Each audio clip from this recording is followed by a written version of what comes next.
continuidade ao estudo Onde está Deus em meio às tragédias? Onde está Deus em meio ao caos que está acontecendo? Como podemos responder essa pergunta de forma mais concreta? Nós caminhamos à resposta, mas hoje vamos dar o veredito final quanto a essa pergunta, né? Onde está Deus em meio às catástrofes, às tragédias, às calamidades desse mundo? Como vamos responder ao ímpio? Pois bem, nós vamos responder a ele dizendo o seguinte: em primeiro lugar, Deus, ele não muda em caráter. Deus, ele é um Deus imutável. Esse atributo é expressado por toda a Bíblia, desde Gênesis a Apocalipse. A imutabilidade de Deus significa dizer que Deus, ele não muda jamais.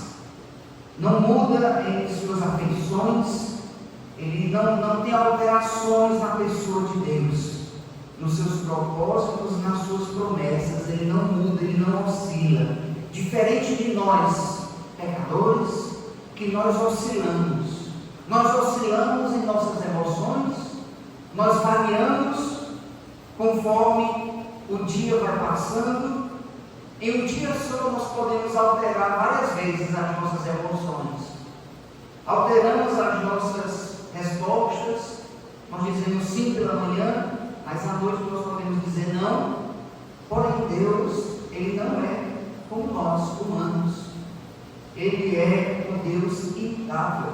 Diz lá em Tiago, capítulo 1, versículo 17, que em Deus não pode haver sombras de mudança. A palavra sombra de mudança significa que não pode haver um mínimo de mudança em Deus. Nem um pingo, nem um resquício de mudança na pessoa, no caráter de Deus. Nem na sua santidade, a santidade dele não é aumentada, nem também diminuída. O seu poder também não é aumentado, nem também o seu conhecimento ele não vai ser aumentado, porque Deus já é Deus. Nós sim mudamos. Nós crescemos espiritualmente, nós crescemos humanamente falando, em estatura, nós mudamos, nosso coração é maleável, mas Deus ele não muda em caráter. E acrescento ainda mais: Deus ele não muda quando nós adoramos a Ele, né? Nós não podemos aumentar a santidade de Deus. A nossa adoração, sendo uma adoração genuína, partindo mesmo do nosso íntimo, mesmo assim isso não muda a pessoa de Deus. Então Deus ele não sofre mudanças nem alterações. Nós vamos responder às pessoas dessa forma, que Deus ele não muda, não pode haver nele sombra de mudança. Esse é um dos atributos de Deus, faz parte integral da pessoa de Deus. Essa qualidade imutável não é compartilhada conosco, assim como os outros atributos são, né? Tem atributos de Deus que são chamados atributos comunicáveis, que Deus ele partilha conosco, porém a imutabilidade não é compartilhada conosco. Então, independentemente do que aconteça com a humanidade, que cai uma banda do mundo, Deus ele não muda em essência, ele sempre é Deus. Então, quando alguém pergunta onde está Deus em meio ao mal desse mundo, o que é que Deus não está respondendo? O que é que Deus não age? Na verdade, ele está agindo. Ele não muda. Ele não muda quando chegamos a Ele e gritamos: Senhor, o Senhor não está vendo o que está acontecendo, não? Senhor, olhe para mim, Deus servo, justo, o que está acontecendo comigo? Deus ele não muda em caráter. Nós mudamos, porém Ele não. Aconteça o que acontecer, Deus ele continua sendo Deus. Recentemente nós vimos a grande tragédia que aconteceu no Rio Grande do Sul. Deus mudou alguma coisa? Continua sendo Deus. Tem um louvor, ele expressa até bem essa qualidade de Deus. Ele diz que Deus ele continua sendo Deus. Muito lindo esse cântico. Tem uma letra boa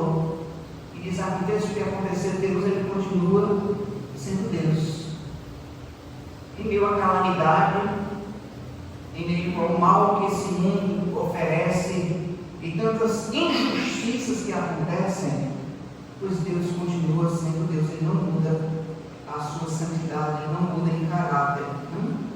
Malaquias 3, versículo 6 diz assim: porque eu, o Senhor, não mudo. Por isso, vós, ó filhos de Jacó, não sois consumidos. Números 23 e 19 diz assim: Deus não é homem para que minta, nem filho do homem para que se arrependa. Porventura, diria ele e não faria, ou falaria e não confirmaria? Então, diante do mal da humanidade, seja o mal moral, seja o mal que vem do maligno, seja o mal catástrofes naturais, Deus, Ele é Senhor, Deus soberano sobre todas as coisas. E, por outro lado, amada igreja, não vamos confundir a imutabilidade com o seu agir e misericórdia e graça. Não vamos confundir esse atributo de Deus que é imutável, a sua imutabilidade, com o agir de Deus em graça e misericórdia, onde a personalidade de Deus de alegria e tristeza, elas são expressadas. Deixa eu usar um exemplo para você entender melhor sobre o agir de Deus em misericórdia e em graça, onde as expressões de personalidade de Deus são expressadas, que é de alegria, de tristeza. Lá em Gênesis capítulo 6, diz que se arrependeu Deus de o quê? De ter feito o homem. E diz que isso lhe pesou no coração. Aí alguém pega essa expressão lá de Gênesis e diz: olha, Deus muda. Pastor, Deus muda. Está lá em Gênesis capítulo 6. Que Deus, Ele mudou. Deixa eu lhe falar. E essa expressão lá que se arrependeu Deus, não é o arrependimento como o nosso arrependimento. Cada vez mais eu fico maravilhado com o original, o hebraico. Ele é incrível, ele não é como o nosso português. Ele está numa esfera muito diferente. Existe o arrependimento humano e existe o arrependimento, entre aspas, divino. E a expressão usada ali é uma expressão que mostra a personalidade de Deus, que mostra que o nosso Deus é um Deus pessoal, que se alegra e entristece. Isso são expressões para mostrar a sua misericórdia, a sua graça para conosco. E diz Jeremias que se não fosse as misericórdias do Senhor, nós seríamos o quê? Consumidos. Você já pensou se Deus pela manhã fosse um Deus que estivesse bem conosco, quando fosse à noite, Deus, eu vou acabar com tudo? Seríamos consumidos, irmãos. Quem seria de nós? Porque pela manhã nós podemos estar fazendo nosso devocional, mas quando fecha o livro devocional, nós já entramos em quê? Em decadência moral. Começamos a lutar contra os nossos pecados. Já pensou se Deus fosse responder conforme nós? Graças ao Senhor por Cristo, que é a nossa justiça, Ele enviou para punir pelos nossos pecados. Em Gênesis 18, nós temos um exemplo clássico. Vamos lá ler a palavra do Senhor.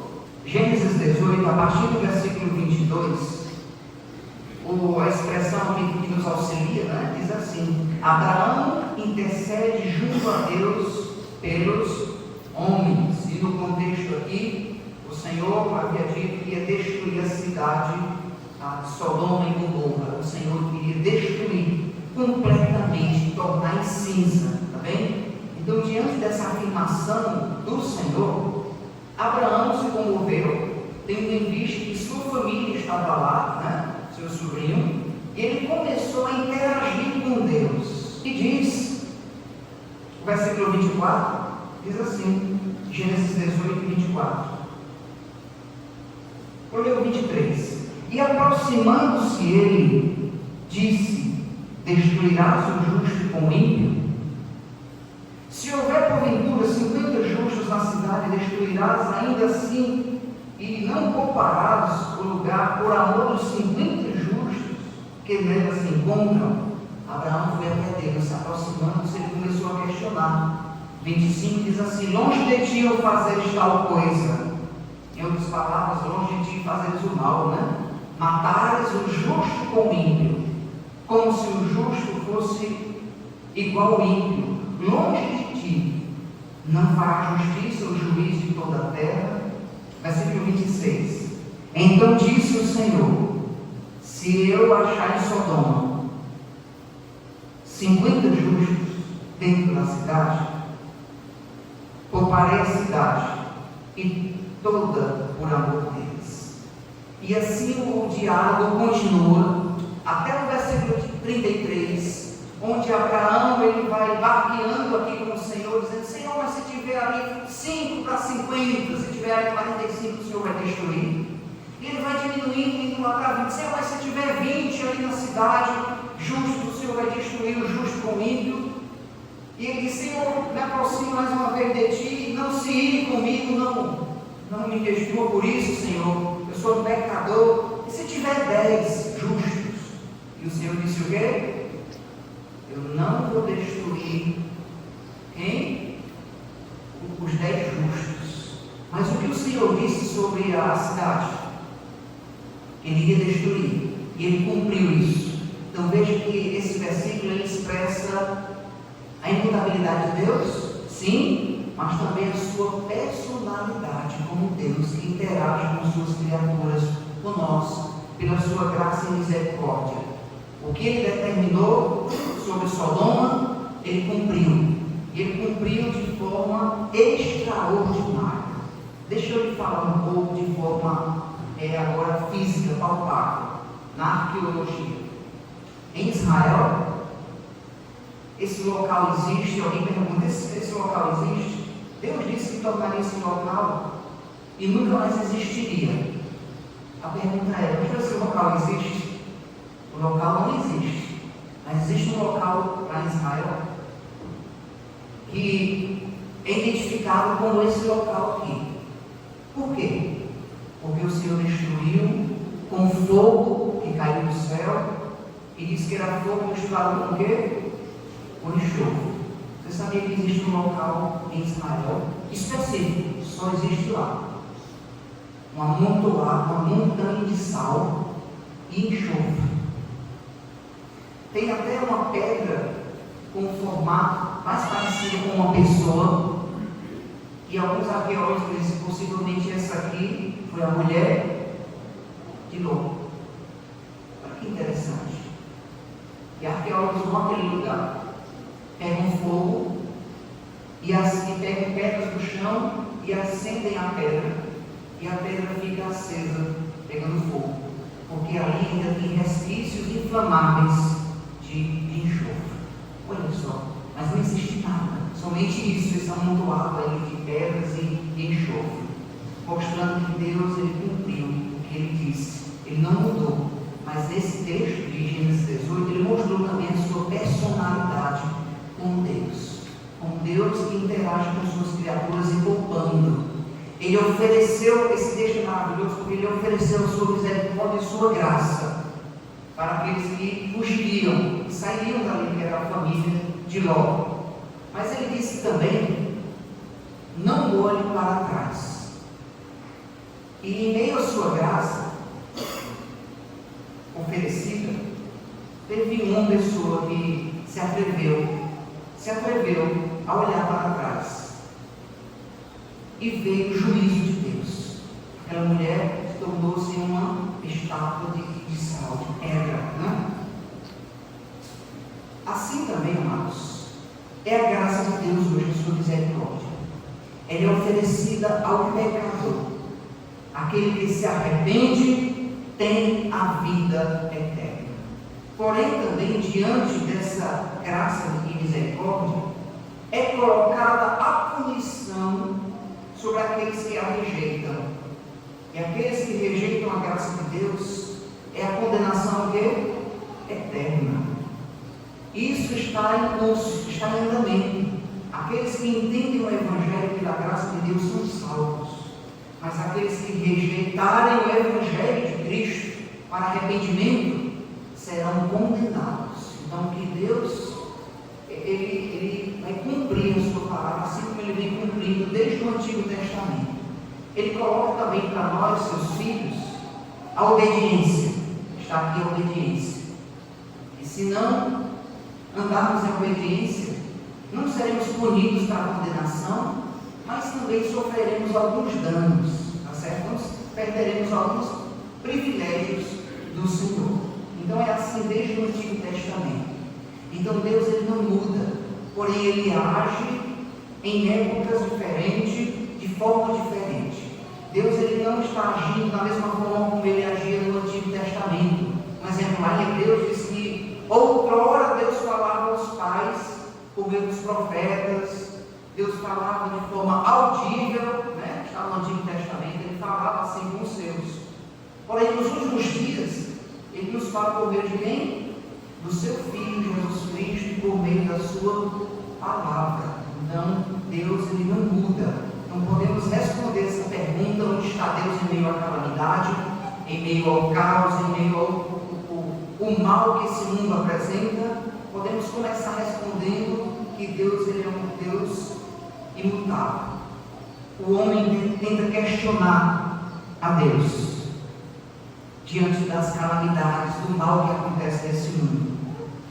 Porém, Jeremias responde, dizendo que o homem deveria se queixar, não de Deus, mas dos seus próprios pecados. O questionamento do homem sobre onde está Deus em meio à calamidade não atinge a beleza de Deus, nem tira Deus do seu trono. Quando o homem diz: olha, Deus, como é que Deus existe? Olha o que foi que aconteceu com minha família. Como é que Deus existe e aconteceu isso com a minha família? O homem não deveria questionar Deus. E quando ele questiona, ele não muda o caráter de Deus. O homem deveria colocar-se no seu lugar e questionar o seu próprio coração. Olha como nós somos maus. A última vez que Deus veio nesse mundo, em pessoa, foi o que aconteceu. O que aconteceu a última vez que Deus desceu aqui, por meio de Cristo, Emmanuel, que é Deus conosco? Foi o que aconteceu? Mataram, crucificaram. É claro que isso fazia parte da promessa, mas mostrou também a malignidade do coração do homem, o quanto o homem é mau e quanto ele rejeita a verdade. A verdade está exposta, claramente a exposição do homem, mas o homem pisa na verdade e ainda questiona a pessoa de Deus. Então, em primeiro lugar, precisamos apresentar a imutabilidade de Deus, o caráter de Deus, essa qualidade que Deus não muda. Em segundo, devemos responder à humanidade dizendo o seguinte: que Deus ele permite o mal e Ele controla também o mal e todas as coisas. É uma resposta que as pessoas vão ficar encucadas e ainda se questionando, mas é uma resposta bíblica, que Deus ele permite o mal, mas esse mesmo que permite, Ele também controla, porque Ele é Deus. Se entender o que significa mal na Bíblia, nós então vamos estar assim inteirados do assunto. Deus ele está no controle absoluto de todas as coisas. Não somente sob o controle, não somente, mas Ele permite que coisas más aconteçam. Tendo em consideração que entendemos o que significa mal na esfera bíblica. Existe o mal moral, o mal que vem do maligno e o mal temporal ou o mal natural. Ele permite a calamidade acontecer. Nós vimos lá em Gênesis 6 e 7, eu citei: farei desaparecer da terra o homem que criei. Então, o Deus que criou, Ele também destrói para mostrar a sua soberania e o seu poder. Eu farei desaparecer da terra o homem que criei. Mas ao dizer isso, Deus ele colocou à disposição a salvação. Lá em Gênesis 6 e 7, quando Ele diz: eu farei desaparecer da terra o homem que criei, Ele deu a oportunidade ainda ao homem 100 anos, o período que Noé então passou para construir a arca.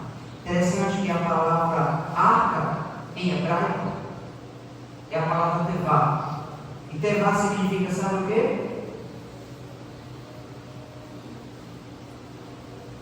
Palavra. Arca significa palavra. Então aqueles que foram salvos, como Noé e sua família, eles entraram aonde para ser salvos? Na palavra. E foram assim salvos. Mas Deus ainda, de forma graciosa, de forma a mostrar sua misericórdia sendo estendida ao homem, veio Noé, o pregador da justiça, como diz lá no Novo Testamento, nas cartas, né? Noé foi o pregador da justiça. Em Êxodo 11, versículos de 4 a 6, diz assim: Moisés disse: Assim diz o Senhor, cerca da meia-noite passarei pelo Egito, e todo primogênito na terra do Egito morrerá, desde o primogênito de Faraó, que se assenta no seu trono, até o primogênito da selva que está junto a Mó, e todo o primogênito dos animais. Versículo 6 diz que haverá grande clamor em toda a terra do Egito, qual nunca houve, nem jamais haverá. Sim, Deus enviou um anjo da morte, que trouxe a morte a toda a terra do Egito, e veio grande clamor. Mas ao mesmo tempo ele estendeu a sua graça e a sua misericórdia. Tudo isso para lhe dizer que Deus, ele traz sim a calamidade. Deus, para mostrar a sua soberania e o seu poder, ele pode trazer calamidades, catástrofes, para frear o mal que está ligado ao coração do homem, para moldar ao homem, para mostrar ao homem quem ele é, Deus Todo-Poderoso. Então, quando o homem está correndo de forma desenfreada, sem freio, pois Deus ele vai barrar o homem, mostrando o seu poder, o seu juízo. Deus ainda não se manifestou, amados, de forma catastrófica. No livro de Apocalipse, descreve como Deus vai trazer o mal. O que está acontecendo ainda sobre a terra é pouco, porque Deus vai punir o homem ímpio, derramando a sua ira e juízo sobre a terra. E o livro de Apocalipse descreve de forma detalhada como Deus vai fazer isso. Uma terça parte da humanidade vai morrer. Dentro do livro de Apocalipse, uma terça parte da humanidade vai morrer. Deus vai derramar o cálice da sua ira, vai abrir os selos, os ais, as trombetas, os cavalos vão ser soltos, e Deus vai derramar a sua ira. Se o homem hoje já está questionando a Deus, imagine quando chegar o dia da ira de Deus, quando vai ser derramada sobre toda a terra. E grandes catástrofes, terremotos, o sol vai perder a sua escuridade, o sol e a lua vão perder a sua estabilidade. Imagine só como vai ficar a terra. Quer dizer, nós só imaginamos, mas não temos nem ideia de como vai ser. Então quem está questionando a Deus deveria se aproximar de Deus com o coração quebrantado e se arrepender então dos seus pecados, porque ele vai derramar a sua ira. Abacuque, no Antigo Testamento, um dos profetas, ele questionou a Deus. Você está acordado, né? Eu vou dar uns gritos agora, viu? Abacuque, ele: Deus, como é que pode? Como é que o Senhor vai destruir o justo, o povo de Israel, usando esse povo ímpio, a Babilônia, usando um povo perverso, um povo mau, que mata crianças, que cortam as mulheres ao meio, grávidas, com um bebê no seu ventre, que cortam a cabeça dos homens e colocam no estado. Como é que o Senhor vai usar esse povo ruim para punir Israel? O Senhor não entende. Por isso que Abacuque diz: Senhor, isso eu não consigo entender. Ele se sentou e começou a questionar a Deus. E Deus disse o seguinte: eu disse a vocês, se vocês não obedecessem a minha palavra, vocês seriam punidos. Senhor, eu não entendo, não tem como eu entender isso aqui, meu Pai. Como é que o Senhor vai usar um povo ímpio, incrédulo, como instrumento nas suas mãos para trazer justiça? E foi o que Deus fez. Usou a Babilônia. E ele ficou questionando e Deus mostrou o seu poder.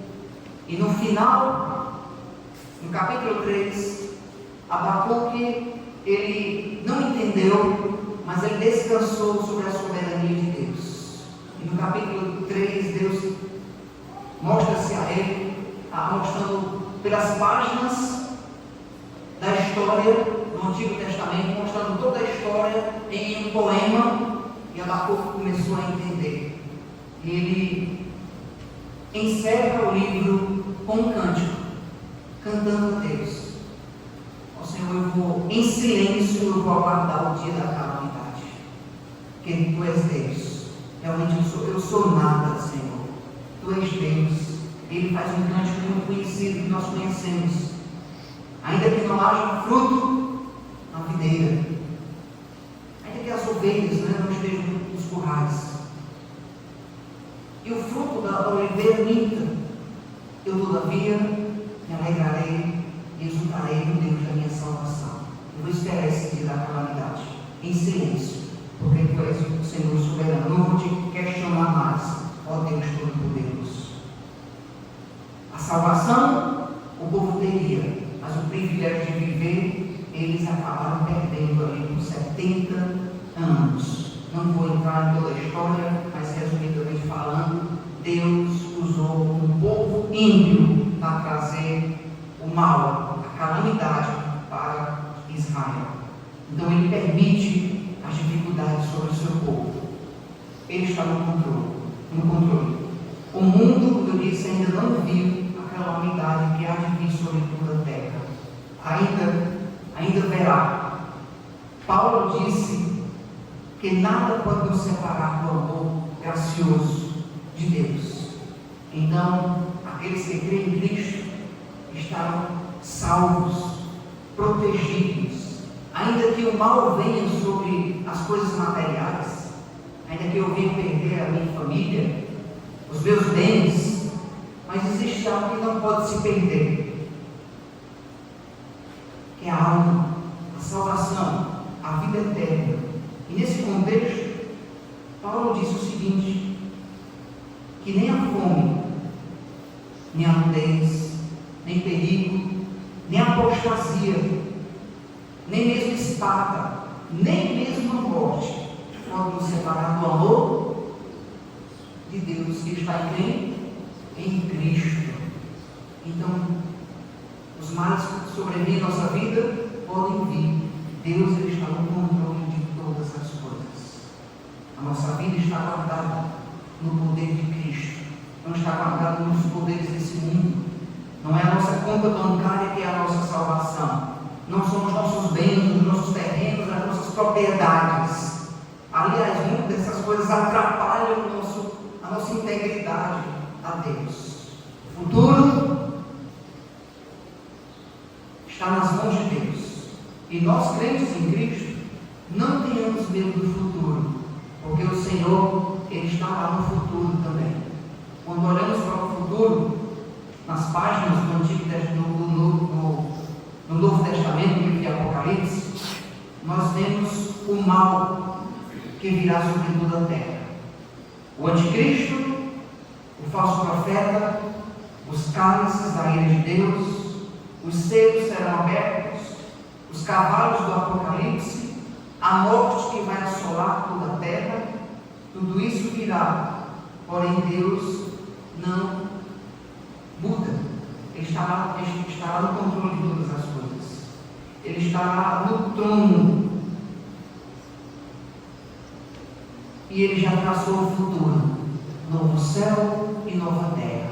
E aqueles que o amarem, aqueles que estiverem submissos ao Senhor e à sua palavra, estarão seguros e protegidos e terão uma garantia de vida eterna. Pastor, que mensagem é essa que apresenta um Deus mau? Na realidade, o mal que nós entendemos é um mal ligado ao nosso coração. As coisas que virão sobre a terra são coisas más aos nossos olhos, calamidade, mas aos olhos de Deus é uma forma de purificar o coração da humanidade. Amém? É difícil para dizer amém, mas bem propício para dizer amém. Tu és o Rei, tu és o Deus de toda a terra, aquele que está no controle sobre todas as coisas. Não devemos temer o futuro, porque o nosso Deus, Ele está lá no futuro também.